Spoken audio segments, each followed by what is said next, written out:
Лесь Мартович. Булка.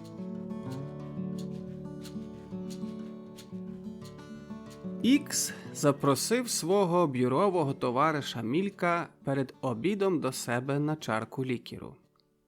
Пан Мілько, що завсіди точно приходив на обід, випив, попрощався з товаришем і вийшов. Пішов найкоротшою дорогою, через склепок з булками.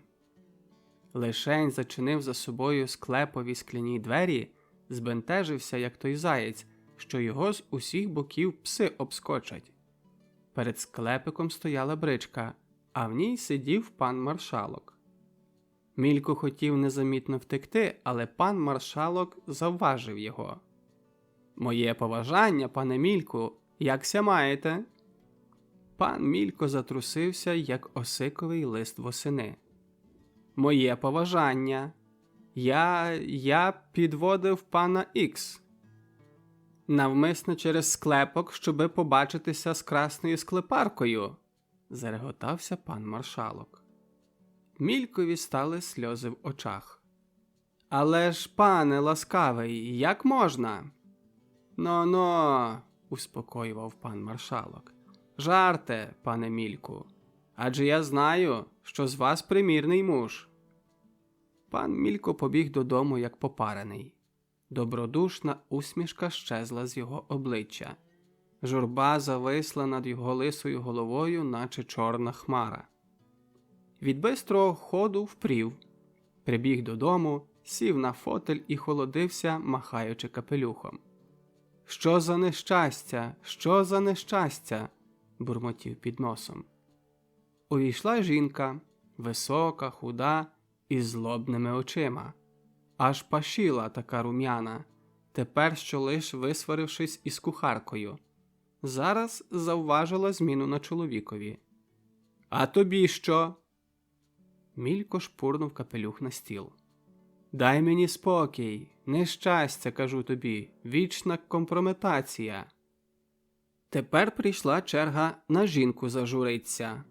Заломила руки та й з притиском заговорила. «Бійся Бога, Мільку, говори, що сталося? Не перепуджуй мене». «Таке сталося, що я пропащий», – сказав Мілько, не то відповідаючи, не то розмовляючи сам із собою. «Я, урядник, пане добродію, у 10-м ранзі, та й така компрометація». Жінка вийшла з терплячок, ухопила чоловіка за рам'я та й спищала. «Та же говори, Мільку, чого мовчиш, якби ти писок замкнув на колодку?» Мілько зовсім спокійно відповів. «Що мені з того, що я тобі скажу? Це вже не вернеться, пропало. Компрометація назавсіди. Десь мене злий дух підійшов, отой Ікс запросив до себе на лікер. Виходжу від нього та й іду через склепок із булками.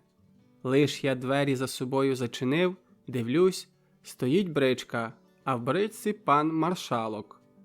Ой Боже, розступися, земле!» «Ну, та що з того?»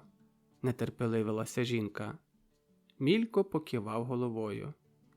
«Що з того? Ха-ха-ха!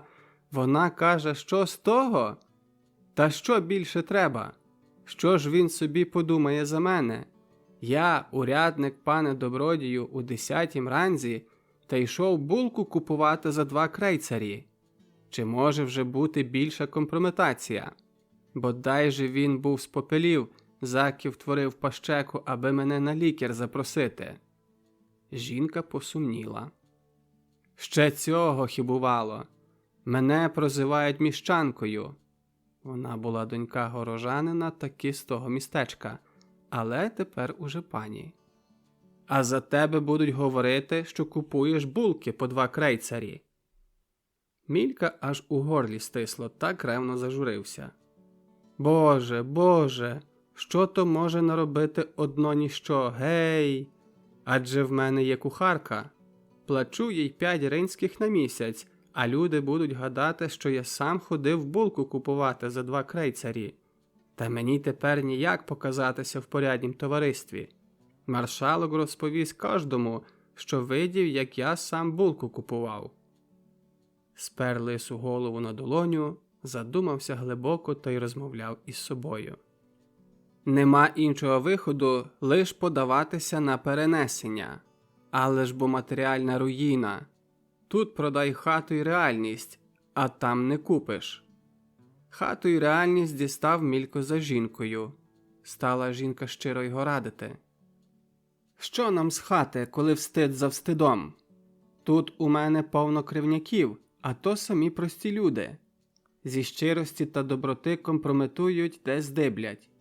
Оноді йду я з доктором Н, аж надходить Андрій. Знаєш? Івана син. Цілує мене в руку та й «Чи тямите, – каже пані, – як ми ходили разом до школи? Бігали смо обоє босі та шпурляли камінням. Гвалт! Я трохи не зумліла. Уступися, – кажу, добрий чоловіче, – не знаю тебе, а боса я ніколи не ходила. Але пльотки вже готові.